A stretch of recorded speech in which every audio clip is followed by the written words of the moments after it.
cette petite capsule de variété et d'information paroissiale. C'est un début, c'est une première pour nous permettre de vous communiquer et partager avec vous un certain nombre d'informations et de sujets de discussion, des témoignages et bien d'autres choses aussi pendant cette capsule. Alors, je me présente, je suis Alexandre Gauvin, agent de pastoral de la paroisse et de l'unité pastorale des Jardins Chute-Chaudière à Lévis. Bonjour, moi c'est Bruno Bernard, je suis agent de pastoral aussi. Les gens de Saint-Nicolas et Saint-Jean-l'Évangéliste, vous me connaissez moins, vous me voyez moins.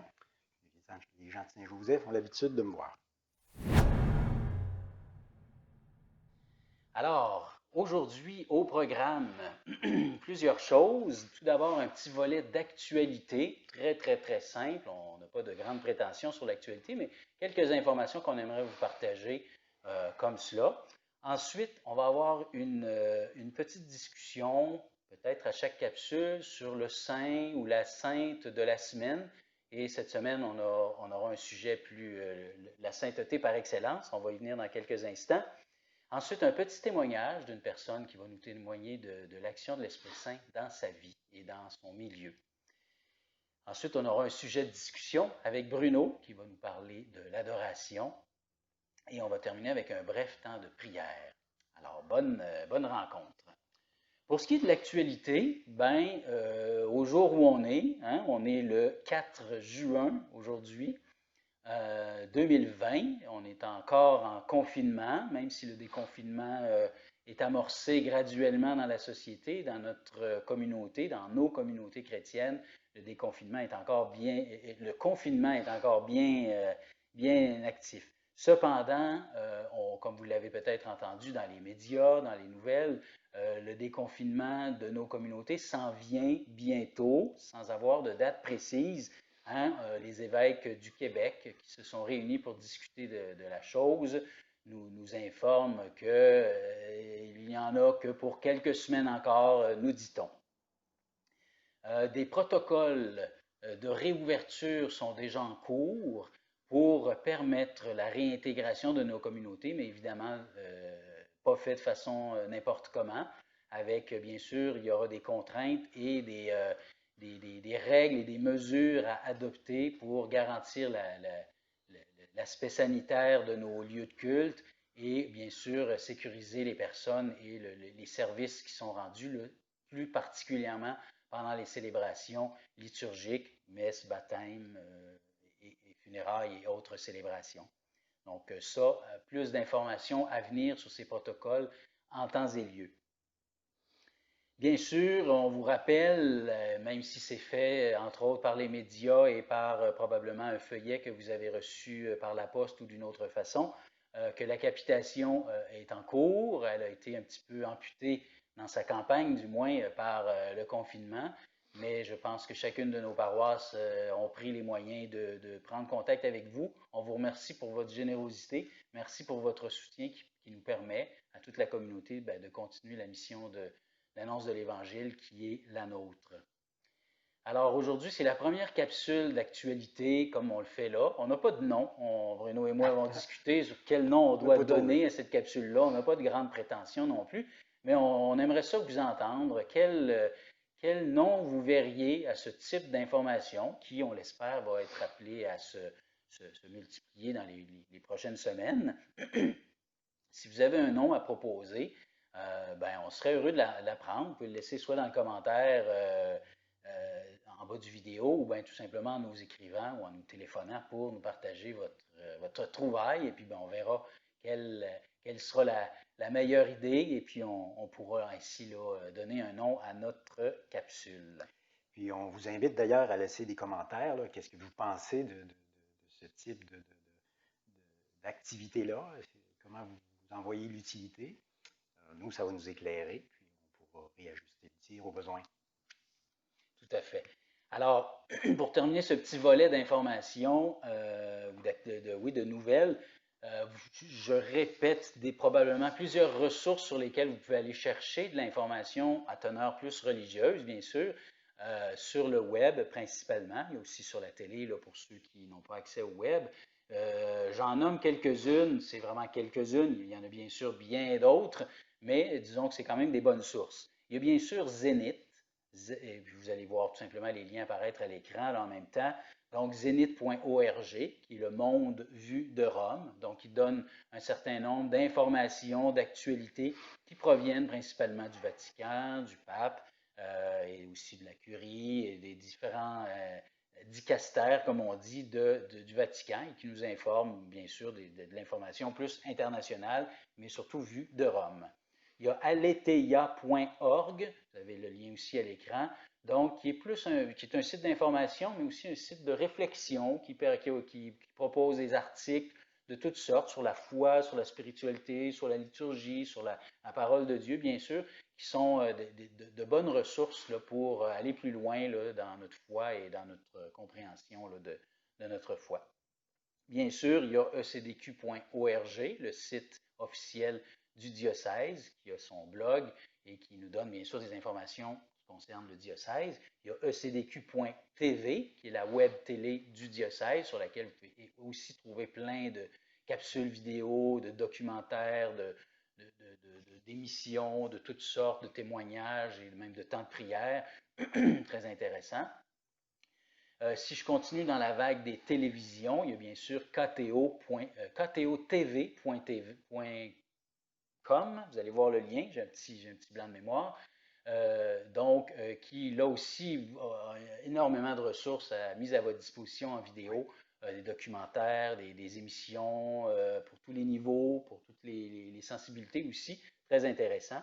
C'est les Lumières aussi, télévision catholique canadienne qui tous les jours diffuse et propose des informations et des capsules de réflexion aussi.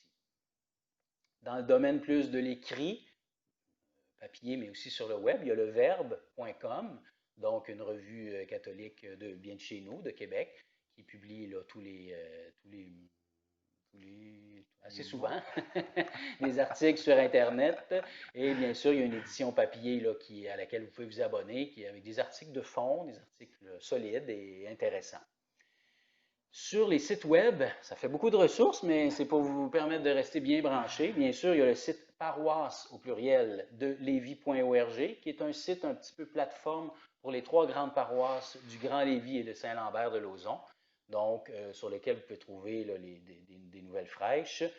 Il y a bien sûr les 3 sites des paroisses de Lévis, sjdl.org pour la paroisse Saint-Joseph de Lévis, saint-jean-l'évangéliste.org pour la paroisse Saint-Jean-l'Évangéliste et sndl.org pour Saint-Nicolas de Lévis. Il y a aussi les pages Facebook de la paroisse, des paroisses que vous pouvez visiter. Et enfin, l'infolettre à laquelle vous pouvez vous abonner, donc pour vous tenir au courant de l'actualité. Vous recevez donc les nouvelles plus ou moins une fois par semaine directement dans votre boîte courriel. Alors voilà, beaucoup de ressources pour vous. Vous allez pouvoir vous tenir bien informé avec tout cela.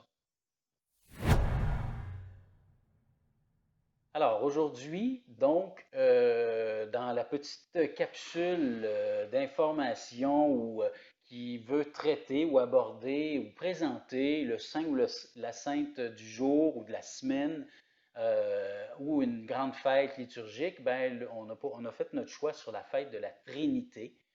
Dimanche qui vient, c'est la fête de la Trinité. C'est une grande fête dans l'Église, bien sûr, qui est dans la foulée bien sûr, de la fête de la Pentecôte et bien sûr du temps pascal. Alors, il n'est évidemment pas très simple de parler de la Trinité parce que, dans le fond, quand on parle de la Trinité, du mystère de la Trinité, comme on dit, évidemment, on touche au mystère de Dieu lui-même directement. Et bien, évidemment, on n'attrape pas Dieu comme ça, c'est plutôt lui qui nous attrape que nous qui l'attrapons. Mais ce qui est important de comprendre, c'est que la Trinité est au cœur de la foi chrétienne. Puis tout ce qui découle de ce qu'on peut comprendre, de ce qu'on peut saisir du mystère de la Trinité, bien, tout ça nous aide à comprendre tout ce qui concerne, bien sûr, la théologie chrétienne, l'enseignement de la foi chrétienne et de la vie de l'Église aussi, puis bien sûr de notre relation à Dieu. C'est bien important. Donc, évidemment, c'est un sujet qui a fait qui a fait couler beaucoup d'encre depuis près de 2000 ans sur le sujet de la Trinité, mais je vais essayer de rester très simple et très sobre sur le sujet de la Trinité parce qu'on pourrait bien sûr partir bien longuement là-dessus. Ce qu'on peut dire tout d'abord, plus en termes historiques et théologiques, c'est que le mystère de la Trinité il est partagé par pratiquement toutes les confessions chrétiennes. C'est important de le saisir, que ce soit bien sûr chez les catholiques, chez les orthodoxes et chez la grande majorité des églises protestantes aussi. Le mot Trinité, c'est un mot qui a été forgé, qui a été construit vers le 3e siècle par, on dit que c'est par Tertullien, donc un grand théologien de l'Église primitive, qui a, en réfléchissant au mystère de Dieu, s'est dit, il a pris deux mots, le mot tri ou trine en latin, qui veut dire trois, et le mot unité, qui veut dire un. Et il en a fait un mot trinité, donc trois en un, ou le mot trinité qui est composé de ces deux mots-là, c'est donc l'unité de trois personnes. Et ce mot Trinité, comme je viens de le dire, qui a été plus ou moins construit au 3e siècle, bien sûr, il n'apparaît nulle part dans la Bible. Ne le cherchez pas, vous pourrez lire d'un couvert à l'autre de la Bible, ce mot n'apparaît absolument pas dans la Bible. Cependant, la Trinité, comme on la comprend, qui est le Père, le Fils et l'Esprit Saint, est présent tout au long de la Bible. On en parle. On va parler davantage du Père et aussi de l'action de l'Esprit Saint dans l'Ancien Testament. Et bien sûr, avec la révélation de Jésus, on va en parler beaucoup, évidemment, aussi dans le Nouveau Testament. Mais peut-être juste pour montrer quelques passages bibliques où on fait référence à la Trinité, des fois de façon un petit peu plus discret, mais quand même présent. Une des premières fois, ou en tout cas une des fois, c'est à l'Annonciation, quand Marie reçoit l'annonce que l'Esprit va venir sur elle, et que la puissance du Très-Haut, on parle plutôt du Père à ce moment-là, va la couvrir de son ombre, et que l'enfant qui va naître d'elle, par l'action de l'Esprit, il va être appelé Fils du Très-Haut. Donc c'est comme si déjà il y a une manifestation de la Trinité dans l'événement de l'Annonciation. On voit aussi bien sûr la Trinité qui se manifeste au baptême de Jésus ou à la transfiguration. D'ailleurs, on voit dans les iconographies souvent, dans l'iconographie du baptême, on voit le Père en haut avec une colombe qui est au-dessus du Fils qui est dans l'eau. Donc, et puis il y a cette parole du Père qui dit celui-ci est mon Fils bien-aimé, écoutez-le. Donc le baptême et la transfiguration. Mais il y a un passage peut-être dans Matthieu 28, 19 qui est l'envoi missionnaire par excellence de Jésus, où Jésus dit allez de par le monde entier, faites des disciples, et il demande à ces disciples-là de les baptiser au nom du Père et du Fils et du Saint-Esprit. Il y a une mention claire où on unit les trois personnes dans une même formulation, déjà dans l'Évangile de Matthieu. Mais qu'est-ce qu'on peut comprendre du mystère de la Trinité? C'est que Dieu est unique. Il est un. Mais en même temps, il n'est pas solitaire. Et là, on touche du doigt probablement au mystère par excellence de la Trinité, c'est qu'il est un, il est une seule, il est un, mais en trois personnes. Et on convient là, que c'est difficile à saisir avec nos pauvres esprits, mais Dieu ne trône pas seul sur son nuage, si on peut dire ça comme ça. Il est l'amour en relation. Dieu est amour, comme nous dit Saint Jean à plusieurs reprises, et l'amour ne peut pas se vivre seul. L'amour se vit toujours en relation avec quelqu'un d'autre.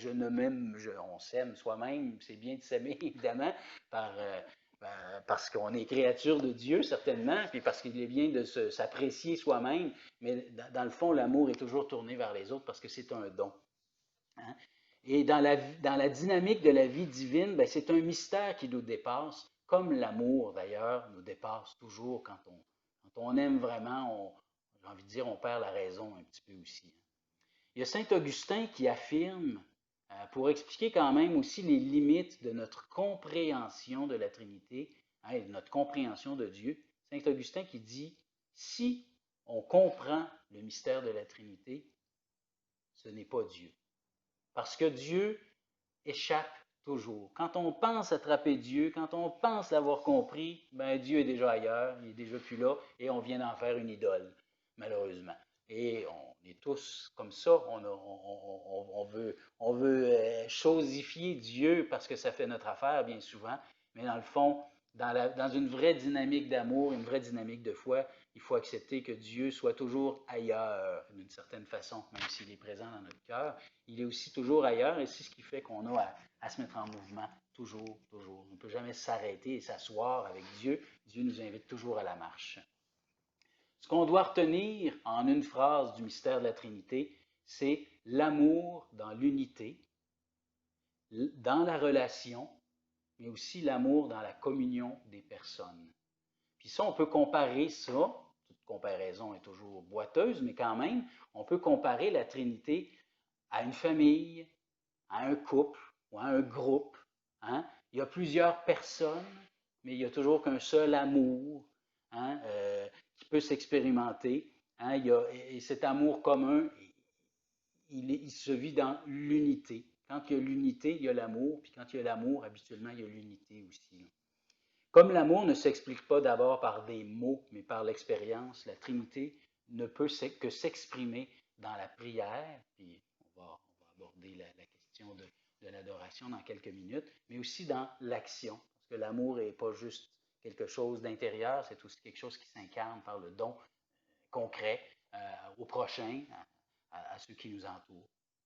Alors, si vous souhaitez aller plus loin, c'est très bref puis très limité, il y a tellement de choses qu'on aurait pu dire sur la Trinité, mais si vous voulez aller plus loin sur le sujet, bien évidemment, sur le web, il y a beaucoup de ressources, peut-être juste deux petites ressources bien rapides. Si vous voulez creuser l'aspect plus théologique, le mystère de la Trinité, sur le plan magistériel aussi, ce que l'Église en a compris au fil des siècles du mystère de la Trinité, ben, je pense qu'une des meilleures ressources, c'est justement le catéchisme de l'Église catholique. C'est un bon point de départ. Bien sûr, il y a bien d'autres choses. Il y a beaucoup de théologiens, puis il y a beaucoup d'écrits qui ont été faits sur la Trinité pour nous permettre de comprendre ça. C'est déjà une bonne ressource. Sur le plan historique ou le plan l'évolution de comment on a compris la Trinité aussi, il y a tout simplement l'article de Wikipédia sur la Trinité sur le web qui donne plein d'informations puis qui renvoie à plein de liens. Puis évidemment, sur le plan spirituel, là, j'aurais pu en citer plusieurs, mais vous avez juste à taper Trinité sur le web, puis vous aurez certainement des conférences, des écrits ou des vidéos qui pourront vous enseigner bien mieux que ce que j'ai pu faire, hein, et rentrer vraiment finalement dans le mystère profond de la Trinité qui est cette relation d'amour, dans l'unité en plusieurs personnes, hein, dans cette relation d'amour. Alors, voilà pour la petite capsule sur la Trinité.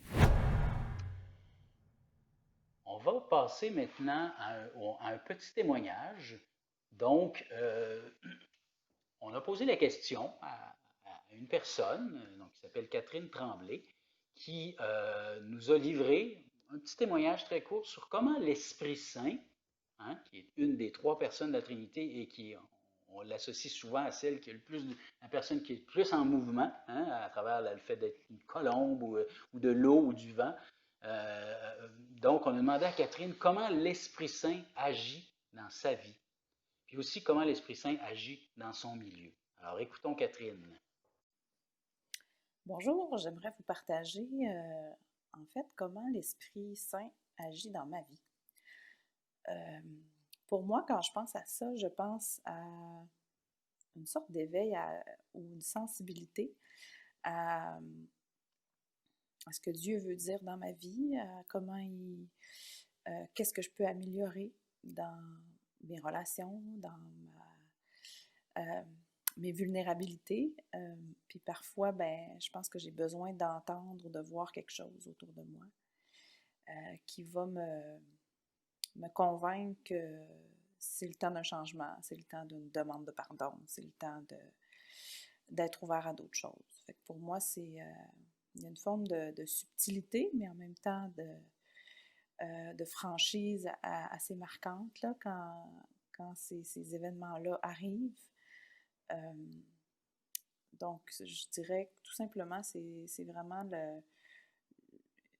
le désir d'être ouvert à apprendre, à cheminer, puis à écouter sont où mes angles morts. Puis parfois, ça va venir de quelqu'un, parfois, ça va venir d'un contexte, d'un événement. Mais moi, souvent, je réalise ça comme un fil qui est attaché plus loin à comment l'Esprit travaille dans ma vie. Comment l'Esprit Saint agit autour de moi. C'est tellement mystérieux. C'est sûr que même si j'offre des réponses qui sont très, très propres à moi, je pense qu'il y a toujours un mystère autour de ça. Mais j'ai l'impression qu'il y a une forme de timing avec la vision du Saint-Esprit qui touche au fait que parfois on a besoin d'entendre quelque chose, on a besoin de voir quelque chose. Puis des fois, les gens vont dire « Hey, mais tu me dis ça tellement au bon moment. » Puis pour moi, c'est comme si, à quelque part, peut-être que l'Esprit m'avait soufflé ça à l'oreille, que c'est le bon moment de dire ces choses-là. Donc, c'est tout simplement, c'est un peu comme ça que moi, je vois ça dans mon quotidien. Alors, merci à Catherine Tremblay d'avoir pris le temps de partager ce petit témoignage, en espérant que ça vous aura fait bouger aussi. On va maintenant, je vais demander maintenant à Bruno de nous parler du sujet de discussion et de réflexion de la semaine. Oui, alors, tout à fait dans la continuité du thème de la Trinité, dont Alexandre nous a parlé, et moi je vous invite à réécouter parce qu'il y a là matière à méditation et même à contemplation dans ces propos-là. J'ai eu envie de parler de l'adoration. Pourquoi parler de l'adoration? Bien, d'abord parce que dans notre unité pastorale, nous avons 2 chapelles d'adoration qui sont actives. Pas en ce temps de confinement, mais qui, d'ordinaire, sont très fréquentées. Et évidemment, on a beaucoup d'adorateurs. Beaucoup parmi vous prennent 1 heure par semaine et des fois plus, ou à l'occasion viennent se recueillir dans nos chapelles, viennent prier, viennent adorer. Et tous vous autres, vous êtes soutenus par des équipes dynamiques qui gardent ces chapelles-là vivantes. Et durant cette heure-là, il se passe toutes sortes de choses. On expérimente toutes sortes de formes de prière et je me suis posé la question, est-ce que dans cette heure-là, il y a vraiment un moment où j'adore? Alors, qu'est-ce que c'est l'adoration? Alors, je suis allé voir, j'ai sorti l'artillerie lourde moi aussi, et je suis allé voir qu'est-ce qu'en disait le catéchisme de l'Église. Alors, il y a un court paragraphe, qui est le paragraphe 2628, si je vous invite à aller le lire et à prendre du temps pour le relire, parce que c'est un paragraphe qui est très riche. Alors, on dit que l'adoration est la première attitude de l'homme qui se reconnaît créature devant son Créateur. Elle exalte la grandeur du Seigneur qui nous a fait et la toute-puissance du Sauveur qui nous libère du mal. Elle est le prosternement de l'esprit devant le Roi de gloire et le silence respectueux face au Dieu toujours plus grand. L'adoration du 2-3 fois saint et souverainement aimable confond d'humilité et donne assurance à nos supplications. Reprenons ça rapidement, point par point. Alors, l'adoration est la première attitude de l'homme qui se reconnaît créature devant son Créateur. Hein, on a Dieu qui dit à son peuple, quand il veut faire alliance, vous serez mon peuple et je serai votre Dieu. Il y a une posture face à Dieu. Je ne suis pas Dieu moi-même, je suis une créature parmi toutes les autres créatures. Et Dieu est le Très-Haut et c'est devant lui que je me situe et que je me reconnais créature. L'adoration exalte la grandeur du Seigneur qui nous a fait et la toute-puissance du Sauveur qui nous libère du mal. Alors, dans cette posture, je reconnais Dieu comme créateur, mais aussi comme sauveur, mon sauveur, qui me libère du mal. Alors déjà, en lien avec la Trinité, on a le Père qui est créateur et on a le Fils qui est sauveur. Elle est le prosternement de l'esprit devant le roi de gloire et le silence respectueux face au Dieu toujours plus grand. Alors, ce Dieu qui est insaisissable, dans mon adoration, je n'arriverai pas à le contenir. Il va se révéler, je vais en voir certaines qualités, mais jamais je vais pouvoir le saisir. Et c'est le propre de l'adoration. Hein, on dit que c'est un acte de prosternement de l'esprit. Alors, c'est un acte de l'esprit qui parle à mon esprit, et ce Dieu qui se révèle à travers ce temps d'intimité avec lui, ce regard que je pose sur lui. Et c'est le Dieu qu'on dit 3 fois saint, alors une invocation directe à la Trinité, et souverainement aimable. Alors je me tiens devant un Dieu qui m'aime et qui lui-même est aimable. Et on dit confond d'humilité. Ça me replace dans ma situation de créature. Je suis très humble devant Dieu. Et ça me donne l'assurance de mes supplications. Alors c'est un Dieu que je peux prier, à qui je peux demander, à qui je peux me confier. Il y a quelqu'un dans l'Évangile qui a fait cette expérience, un peu malgré lui, j'ai envie de dire, qui a été saisi par cette expérience, et c'est l'apôtre Thomas. Alors, Thomas, c'est tout un numéro. Hein?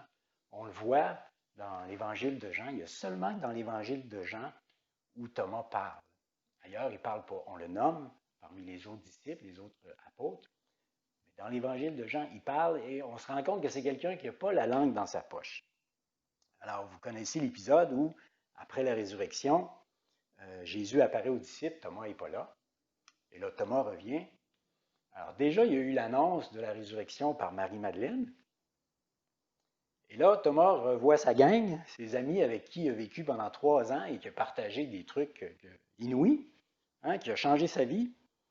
Et là, tout ce monde-là est tout enthousiaste. Thomas, on l'a vu, il est vraiment ressuscité. Alors là, notre Thomas, lui, se braque. Il ne croit pas. Il dit, moi, si je ne vois pas, si je ne mets pas mes mains dans ses plaies, je ne croirai pas. Essayez de voir la personnalité de notre Thomas-là. Moi, je m'imagine que mes collègues ici, là, avec qui je travaille depuis 2 ans, puis que je côtoie depuis des années à la paroisse, me disent, Bruno, on était en train de dîner sur il faisait beau, on était dehors, et écoute, on a vu un ange. Tu ne croiras pas, mais c'est arrivé. Et là, je les vois tout excités.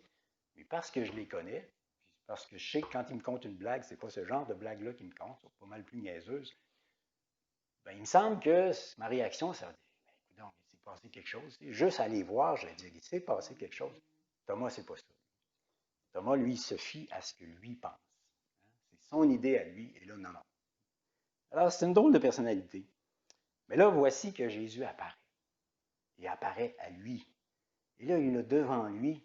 Et là, Jésus lui dit, touche, Thomas. Regarde mes mains, touche. Et là, il se passe quelque chose. Tout à coup, celui qui a appelé toute sa vie mon Seigneur, bien là, il lui dit, mon Seigneur et mon Dieu. À ce moment-là, Thomas voit Dieu. Il voit Dieu en Jésus. Il voit Dieu dans le ressuscité. Et là, sa posture change.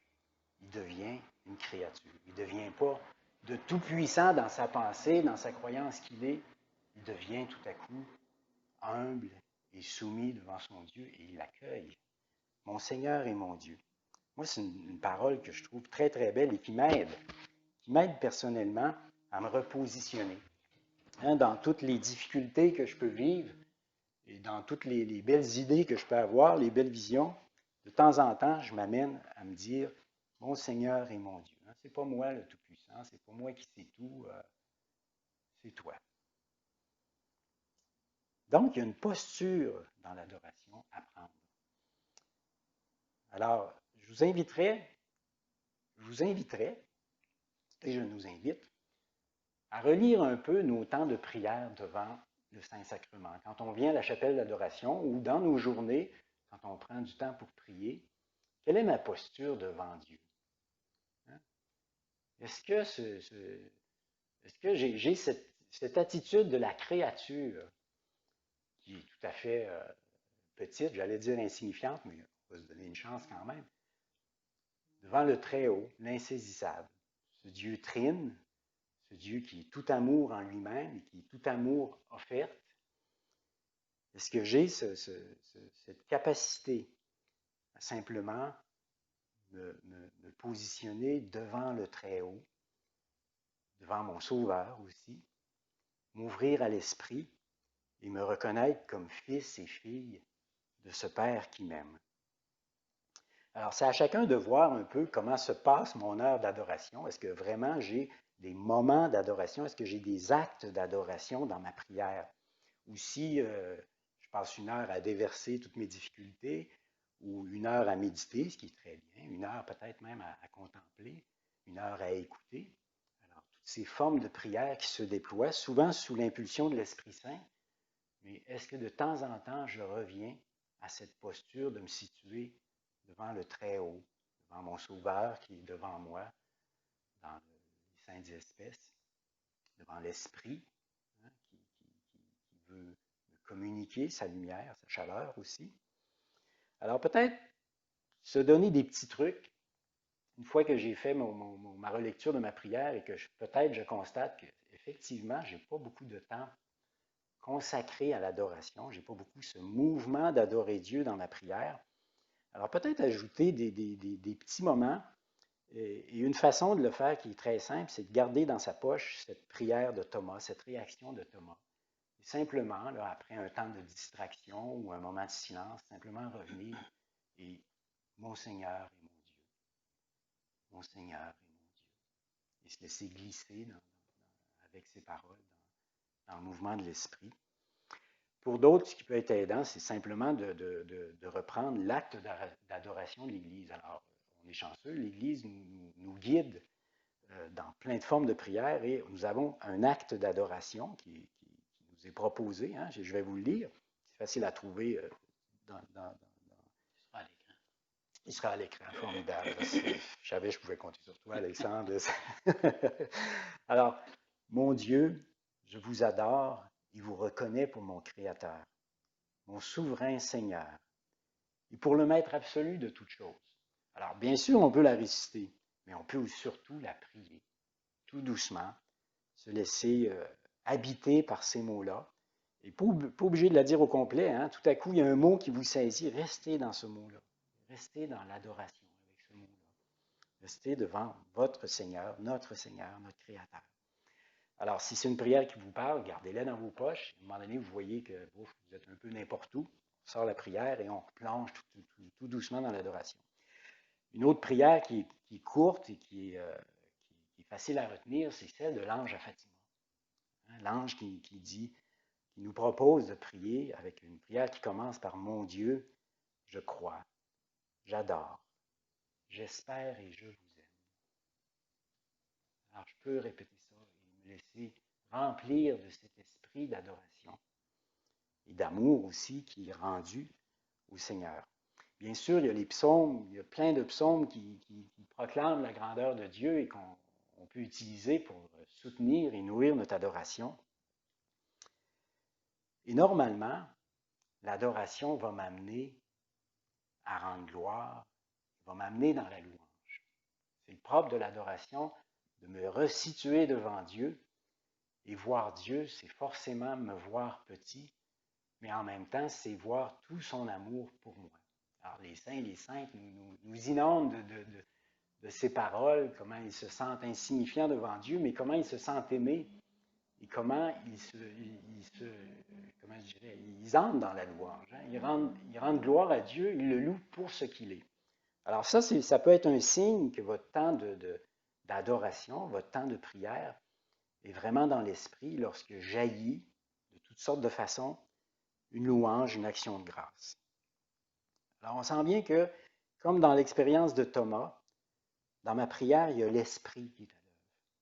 Tout ça se déroule à l'intérieur, se déploie. Il s'agit d'être attentif. Et quand j'ai l'impression que, oups, je suis rendu dans mes histoires à moi, je reviens avec ma petite prière. Alors, peut-être qu'on pourrait, nous autres mêmes, maintenant, revenir avec notre petite prière. On a échangé, on a parlé, on a médité sur la Trinité. On a regardé un peu comment se passait notre adoration. Alors, on peut se laisser interpeller par cet esprit, par ce Père, par ce Fils. ce tout autre. Seigneur, tu es le Très-Haut. Tu es notre Créateur, notre Sauveur. Et tu te révèles à nous. Loué sois-tu pour cette révélation. Merci de te faire connaître à nous. De nous replacer dans ton projet d'amour. Cet amour qui est toujours offert.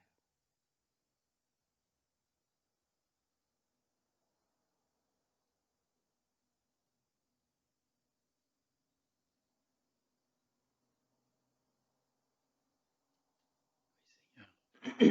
C'est dans l'émerveillement de nos cœurs que nous pouvons à la fois te contempler comme le maître de l'univers, celui qui a créé toutes choses, les plus grands espaces jusqu'aux plus petites choses. Et oui, tu te rends présent à moi, tu te rends présent à nous. Et c'est dans cette présence, dans cette relation, Seigneur, que nous voulons t'adorer. C'est dans cette relation d'amour que nous voulons nous placer.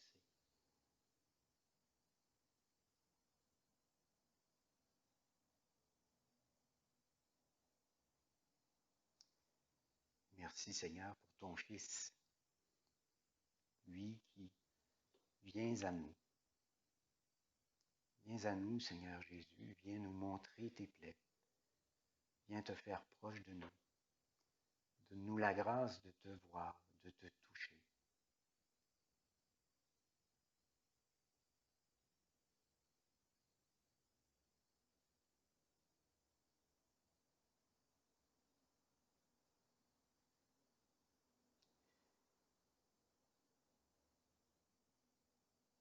Et pour toutes nos communautés, Seigneur, donne-nous cette grâce d'une adoration vivante, fervente, toute empreinte des mouvements de ton esprit, pour que cet esprit rejaillisse dans la vie de nos communautés et tout autour de nous, pour que nous soyons des témoins vivants de qui tu es,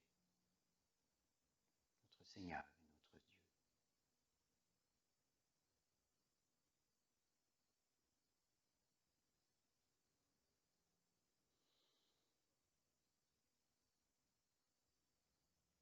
Peut-être que nous pouvons dire ensemble, pour terminer notre rencontre, la prière que le Seigneur nous a enseignée. Notre Père, qui es aux cieux, que ton nom soit sanctifié, que ton règne vienne, que ta volonté soit faite sur la terre comme au ciel. Donne-nous aujourd'hui notre pain de ce jour. Pardonne-nous nos offenses, comme nous pardonnons aussi à ceux qui nous ont offensés. Et ne nous laisse pas entrer en tentation, mais délivre-nous du mal.